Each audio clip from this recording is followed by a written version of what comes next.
Paris, spring of 1953, almost 10 years after liberation. Flags of many nations stand in harmony at the Palais de Chaillot.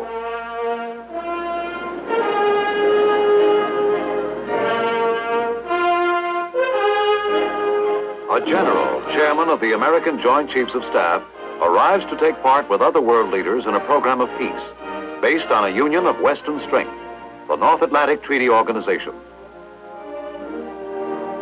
Soft-spoken, honest in his opinion. To his intimates, he is known simply as Brad. To everyone, he is Bradley the soldier's general, the personification of a great army, a great nation.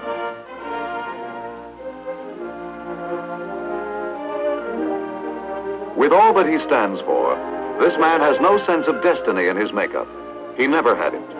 Even when he moved along the broken paths of mankind's greatest war, he moved as a soldier, with a soldier's determination.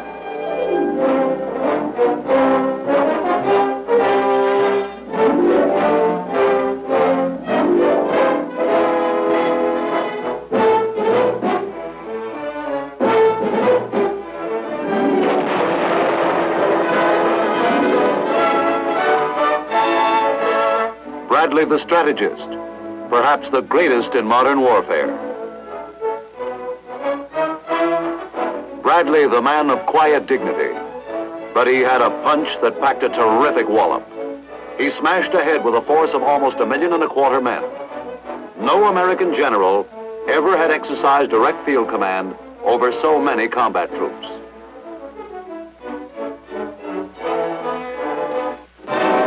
The end of the Nazi road. Here we see him at Berchtesgaden, the mountain retreat of a tyrant who had felt destiny driven to rule the world.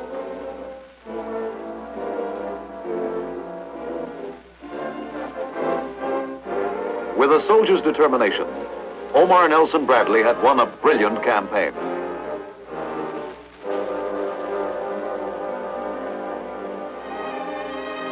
He had come a long way, this general, geographically and otherwise, from the heart of America, from a state that had known many famous Americans: Mark Twain, Champ Clark, George Graham Best, General Pershing, President Truman.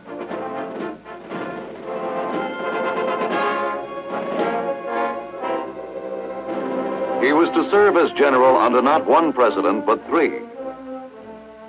In addition to Harry S. Truman, seen here at Potsdam, Germany, there was Dwight D. Eisenhower, his former wartime chief, and wartime President Franklin Delano Roosevelt. 50 miles from the Missouri River on the birthday of Abraham Lincoln, Omar Bradley was born into the home of a poorly paid country schoolteacher. The year was 1893. In country such as this, he learned to fish, hunt quail, became an expert marksman.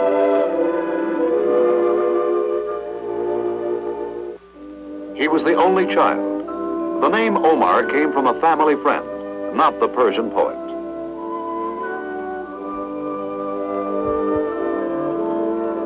Bradley idolized his father, acquiring from him a way of life.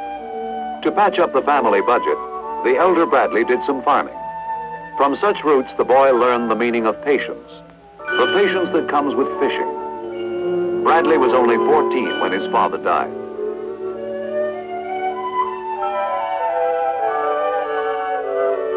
After high school, what?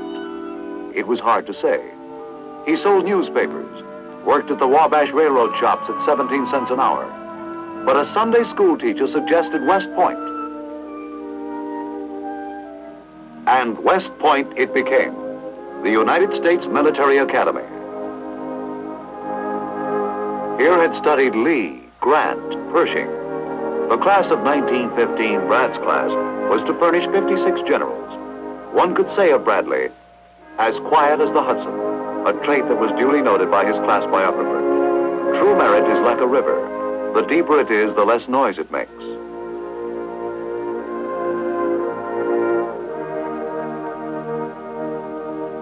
This was Bradley.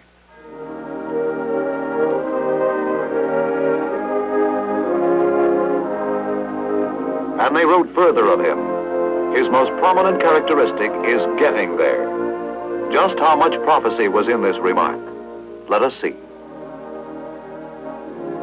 In World War I, he commanded an infantry company at the Butte, Montana copper mines. His own evaluation, ruin. He was left out of the fight. 1920, ordered to West Point as an instructor in mathematics. From 1924 to 1939, Army schools, routine duty periods with troops in the United States and Hawaii, then on to General Staff in Washington. Finally, in the early part of 1941, Commandant of the Infantry School at Fort Benning, Georgia. Was he getting there? Well, he was acquiring the reputation of a fine infantry officer.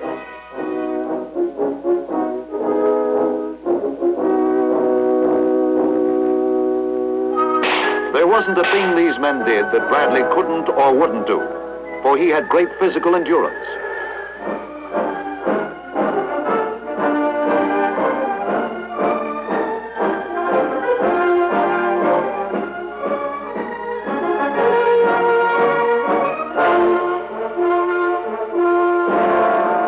February 1943. Bradley was in Florida training a division for duty overseas. World War II was in its second year for the United States, and Bradley was to be included in the fight. Word finally came to report to French North Africa.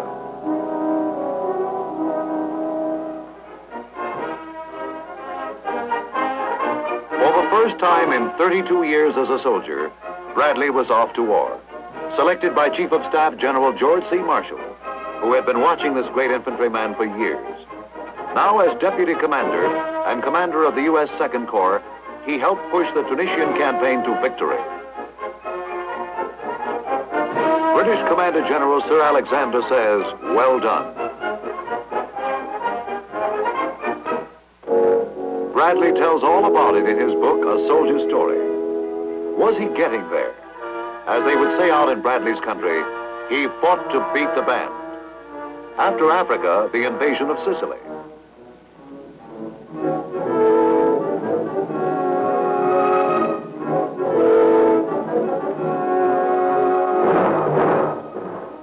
Bradley took Second Corps into Sicily under General George S. Patton's command. Plans for the Channel assault on France were well underway when General Marshall sent word to Eisenhower, "My choice has been Bradley." He meant for Bradley to lead the American forces for the great Normandy invasion, Operation Overlord.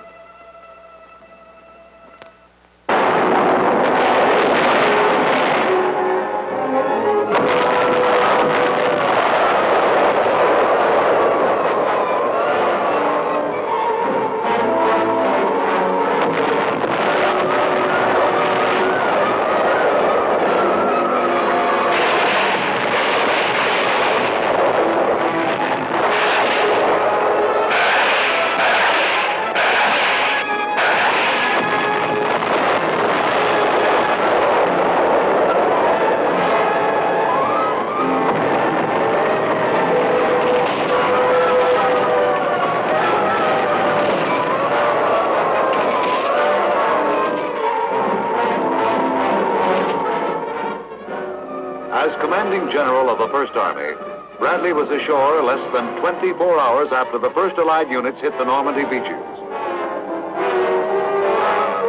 The Battle of Europe was to be a doughboys battle, and leading these doughboys was a man who, in the words of General Marshall, was fit for any command in the Army.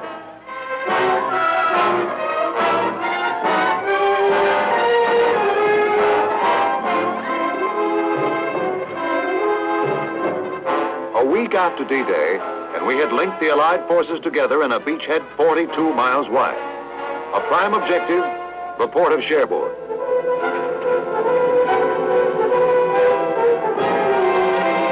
As Bradley's First Army pushed ahead, happy Frenchmen began to breathe the first fresh air of liberation, and we began to feel at home.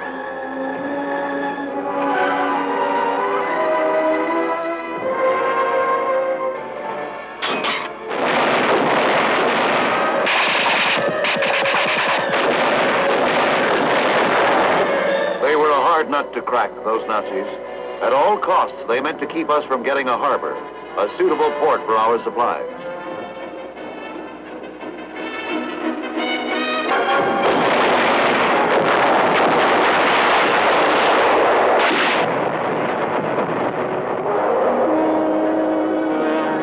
Nazi commanders now felt the power of Bradley's punch. For once Bradley made up his mind, he moved swiftly, relentlessly. Was he getting there? Following the Battle of Saint-Lô, he headed the 12th Army Group.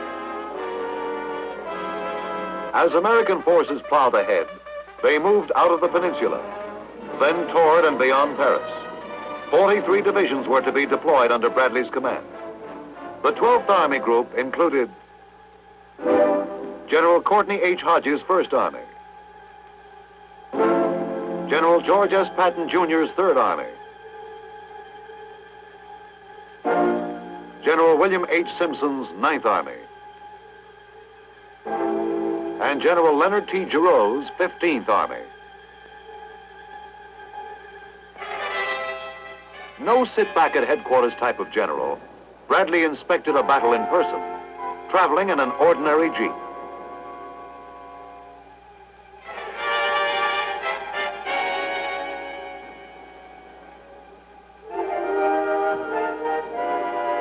There wasn't a bit of glamour or fanfare in his whole tall, lanky frame.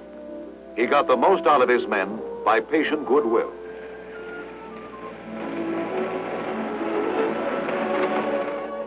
He knew every division commander by his first name. When an officer performed as he expected him to, he gave him a free hand. When he hesitated, he tried to help him. And when he failed, Bradley relieved him, and all respected him. Even Patton, Bradley's chief in French North Africa and Sicily. In fact, George S. Patton became one of his closest friends.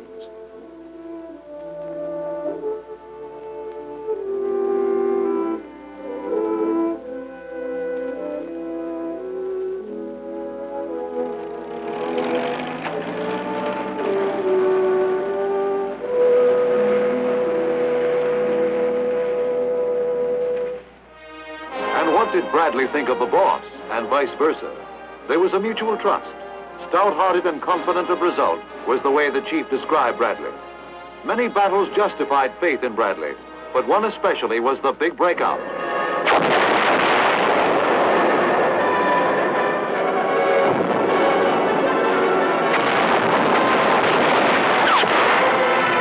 The battle for Saint-Lô and the breakthrough from the peninsula.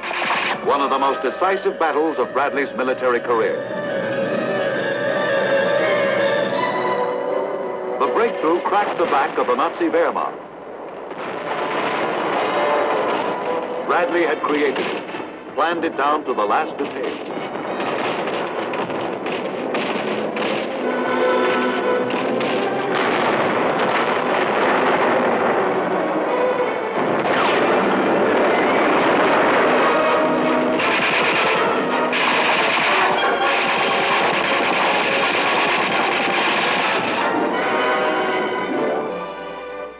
Uprooting meant taking quicker and firmer root in freedom's soil.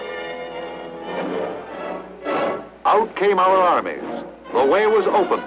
The way to Paris.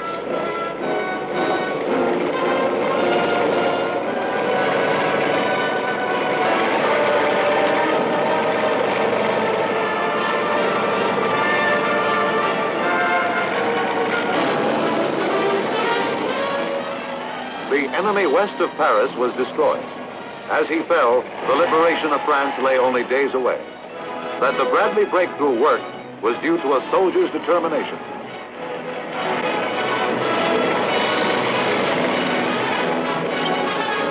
Our hopes now ran high for a quick end to the war in Europe.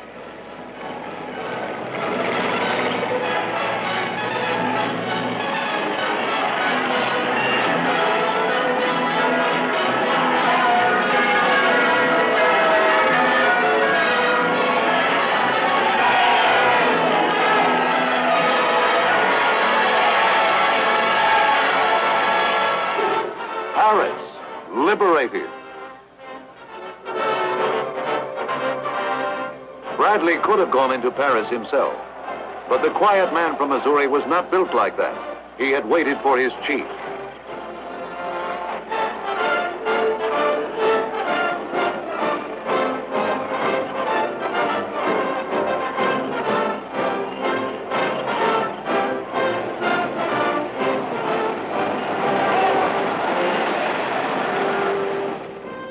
A liberated nation honored him.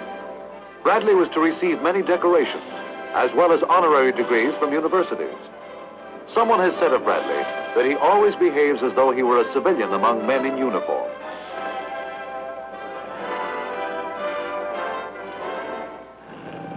Even as Paris celebrated, something was happening. After the fastest blitz of modern war, we had to apply the brakes. Logistics, that age-old problem of supplying a mighty fighting force on the offensive, had run into difficulties. We had lost momentum.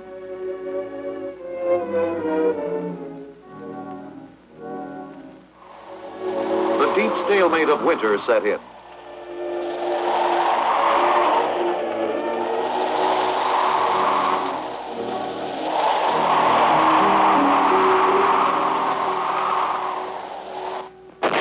Quite suddenly,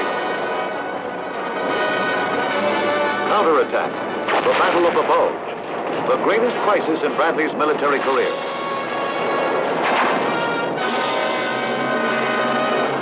Dark moments, unpredictable moments. It was the enemy's dying thrust. We were thrown back.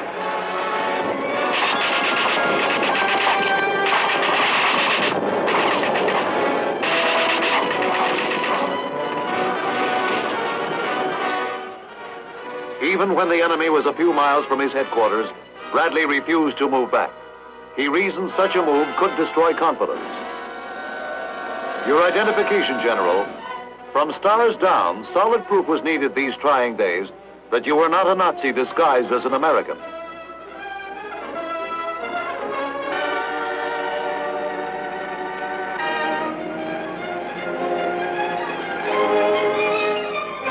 The Battle of the Bulge over, the Rhine soon came into view.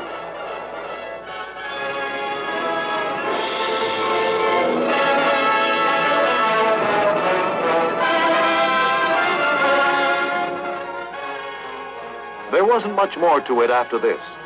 Operation Overlord, which had swept a relatively unknown general into great prominence, had blasted asunder the myth of Nazi invulnerability.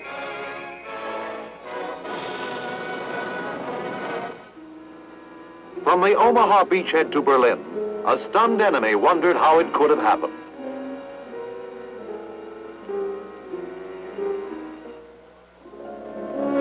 Farm boy to 4 stars. Was he getting there?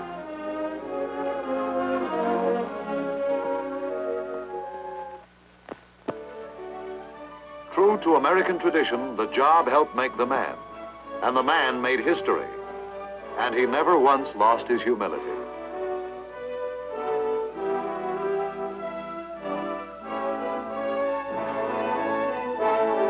Was there room for a 5th star?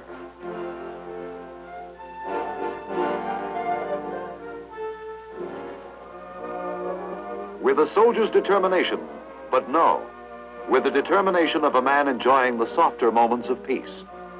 Bradley, a top-notch golfer, scores high on the fairway.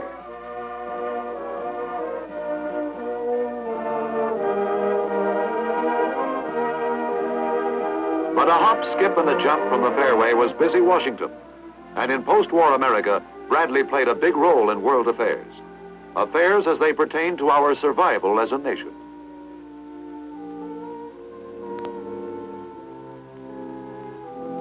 We see him here in the fall of 1948 as Army Chief of Staff.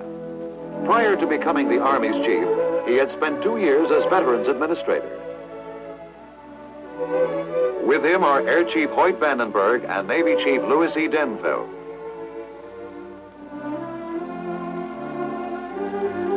In Bradley's characteristic way, he considered his job another opportunity to serve his country, and America needed him. For a new type of world jitters had set in, the Cold War, modeled by the Kremlin. For example, the great airlift of 1948 and 1949. Starve the people of West Berlin, came orders from Moscow. So the Red Army imposed a blockade on all overland transport between Berlin and the West. All trade stopped. Industrial paralysis threatened West Berlin. But not for long. The air was still free, and from the free nations poured fabulous supplies for the people of West Berlin.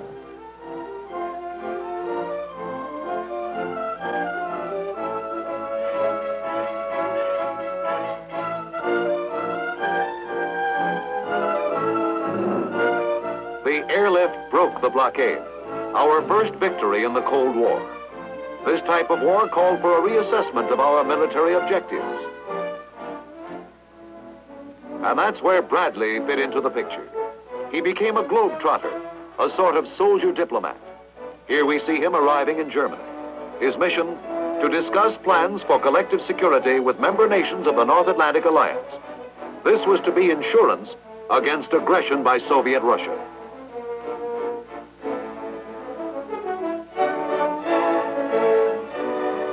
Bradley, the world headliner. The story of Omar Bradley would not be complete without mentioning the former Mary Elizabeth Quayle, who married Bradley a year after his graduation from West Point. Here she watches Bradley being sworn in as chairman of the Joint Chiefs of Staff by Defense Secretary Johnson.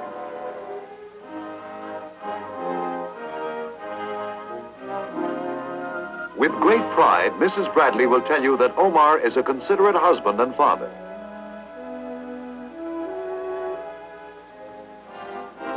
As chairman of the Joint Chiefs, America's top soldier took his seat at the first meeting of the Defense Committee of the North Atlantic Treaty Organization held in Washington.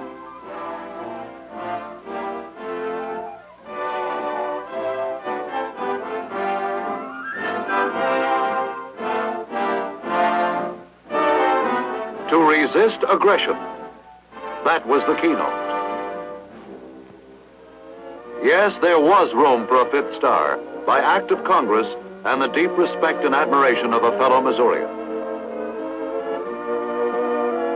A little trouble with the pin, but both Bradley and the president made it.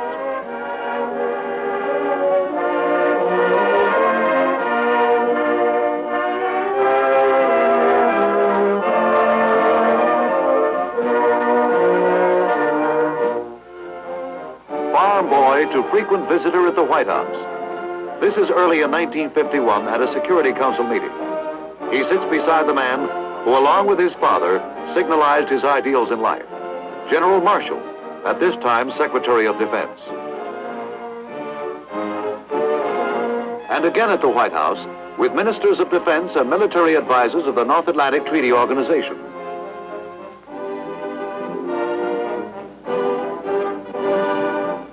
Bradley paid almost 300 visits to the White House, many of them to brief the president on the progress of the war in Korea.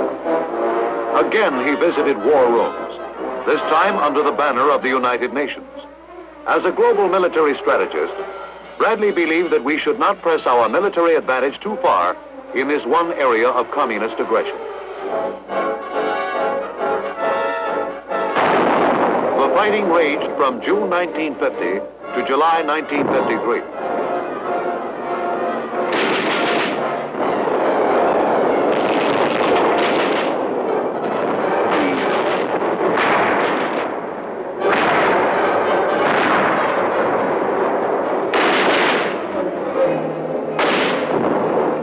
These were precarious times.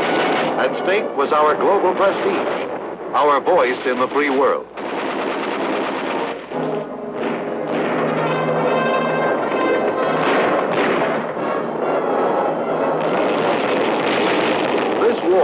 War by satellite was a new type of Soviet aggression, where the Kremlin directed a conflict in the front yard of Korean homes.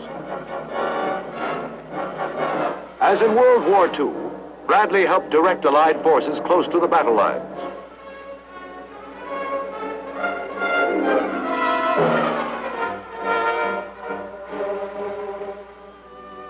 And so it came to pass, from the year 1915, A West Point classmate of Bradley's, Ike by name, went places too, becoming President of the United States. He is playing host here to our top soldier of the nation and other members of the class of 15. Time, May 1953, shortly before Bradley's leaving active assignments.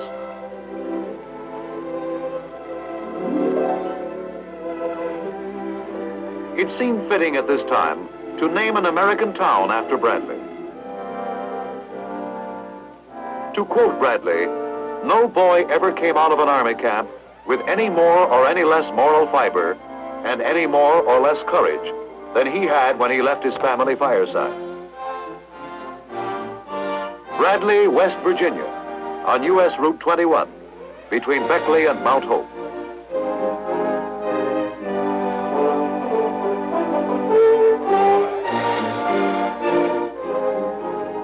Did he get there?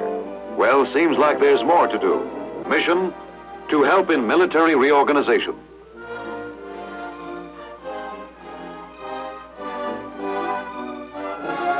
He has come a long way, this general from the humble roots of America, to enrich our heritage of service to mankind and love of country, a living monument among the truly great men of history.